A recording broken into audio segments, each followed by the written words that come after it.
Est-ce que c'est cette question qu'on doit poser? Cette question n'a pas lieu d'être. Hein? Sur les raisons de la présence du colonel lui-même et de ses agents, ces questions sont revenues plusieurs fois dans ce procès. On a souvent entendu que le colonel était au stade avec ses hommes, alors qu'il n'était pas chargé du maintien d'ordre. Avant les événements du 28 septembre 2009, les services spéciaux organisaient des patrouilles diurnes et nocturnes et s'occupaient également de la surveillance et de l'encadrement des manifestations dans le but de dissuader les bandits. En ce moment, personne n'avait rien dit. Le procureur n'a pas poursuivi le colonel. Il n'a pas poursuivi le colonel Blaise Goumou, Ibrahima Kamara Kalonzo, Sori Kondé, Farimba Kamara. Personne n'a été poursuivi en ce moment. La seule présence du colonel au stade n'est pas un crime. Avançons. Les services spéciaux étaient là pour empêcher les loupards de commettre l'irréparable. Je vous donnerai la preuve tout à l'heure. Des témoins directs, non bavards cette fois-ci, se sont exprimés sur cette question. Dans l'un des éléments sonores, on a écouté, il y a des éléments sonores qui figurent au dossier. Le général Ibrahima Baldé, que j'appelle affectueusement l'expert en sécurité et défense, mais c'est un expert. Ah oui, c'est un expert. Ancien chef d'état-major de la gendarmerie, il a été très clair. Il a été très... C'est ici que je l'ai découvert. Mais un cadre, mais rompu à la tâche. Il dit, face à certains mouvements de foule, je reprends ses propos, les agents des services spéciaux peuvent avoir des renseignements qui nécessitent leur intervention. Mais qui peut mieux parler que lui? Non, personne. C'est un spécialiste de l'affaire. Il continue. Il joue un rôle complémentaire avec la gendarmerie. Mais ces gendarmes-là, ces gendarmes qui étaient aux services spéciaux, ces gendarmes sont détachés. C'est des gendarmes ordinaires de la Guinée. Ils ne sont pas venus d'ailleurs. Ce n'est pas une force spéciale. Ils sont détachés. On a dit, bon, venez, le colonel a dit, voilà, sur la base de critères bien déterminés, venez travailler avec moi ici. Et le général lui-même, celui qui a signé, allez, allez-y. Il a dit, en Guinée, tous les mouvements de foule sont liés au banditisme. Mais ça, c'est très clair.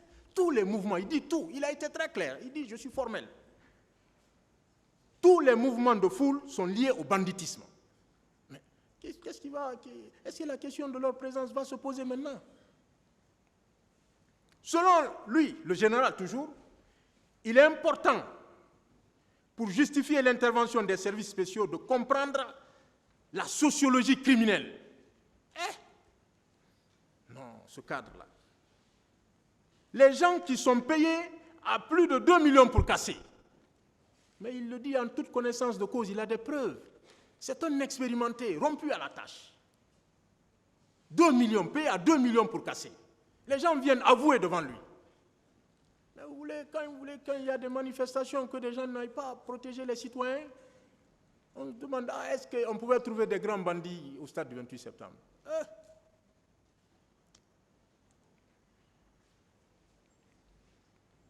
Pour ce spécialiste du maintien d'ordre, le général Baldé, il y a un cartel criminel en Guinée. Mais il l'a dit, il dit qu'il y a un cartel criminel en Guinée. Et voilà, il a tout dit.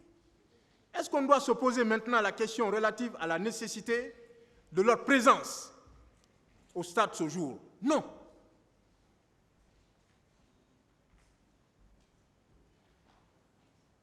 Il est encore utile, ce général, pour la professionnalisation des métiers de défense et de sécurité en République de Guinée. Il y a eu un autre débat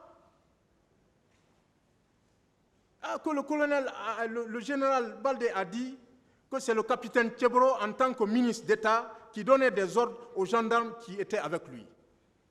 Mais là aussi, il a été clair. Et ça, c'est clair. C'est normal qu'il le dise.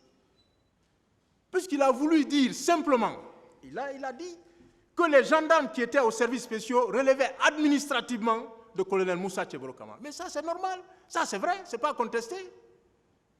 Mais au stade, qui a vu le colonel donner des ordres à un des éléments des services spéciaux, qui l'a entendu, personne ne l'a dit ici, en tout cas dans les débats. Personne. Mais comme on est spécialiste de l'invention des faits, on peut avoir des spéculations là-dessus jusqu'à demain, mais personne ne l'a dit ici.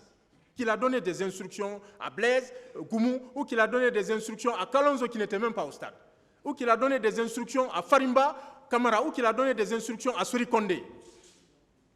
Il faut prouver.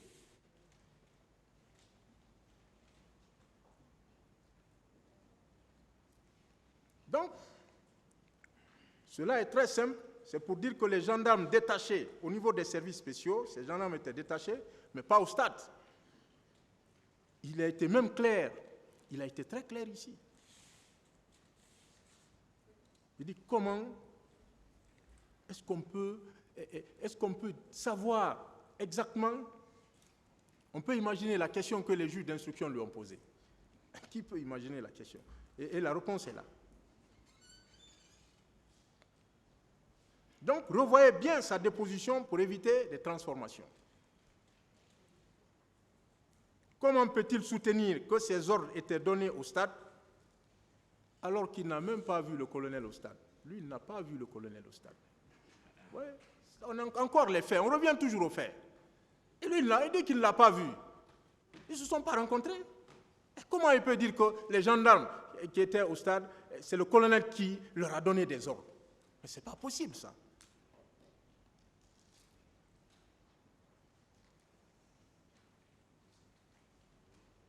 Des questions également sur la planification.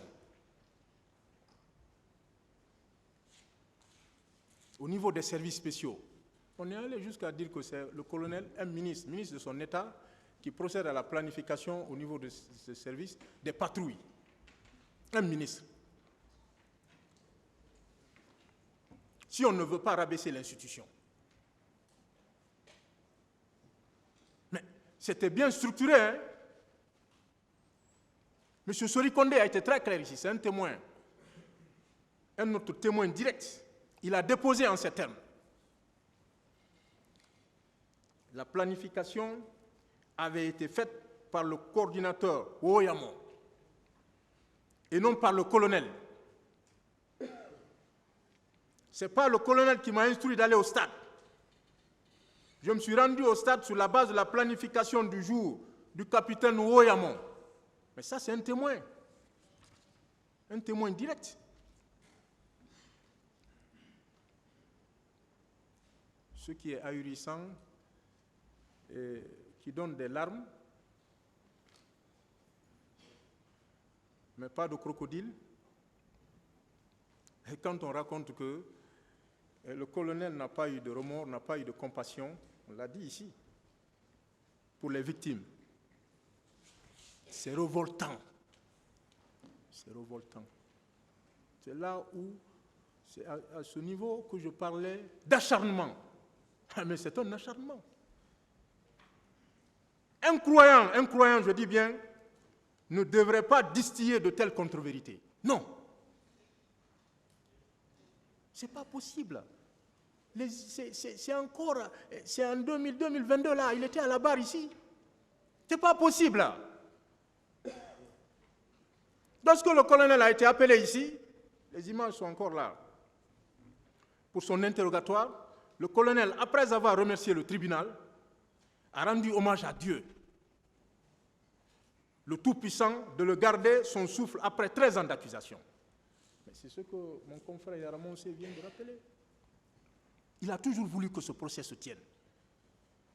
Il m'a talonné comme ça tous les jours. Il a également remercié certaines personnes et certaines personnalités, dont sa mère et le président de la transition. Il a remercié. Avant de déclarer ceci, c'est encore consigné dans le plumitif ici. Il dit, Monsieur le Président, aujourd'hui est un grand jour. C'est pourquoi, avant de parler des événements du 28 septembre, je voudrais très sincèrement adresser mes condoléances les plus émues aux familles éplorées des victimes de ces événements malheureux. Je dis exactement ce qu'il a dit. Que la terre de cette nation leur soit légère. Ce qui m'amène à dire qu'aucun citoyen n'a le droit de donner la mort à autrui.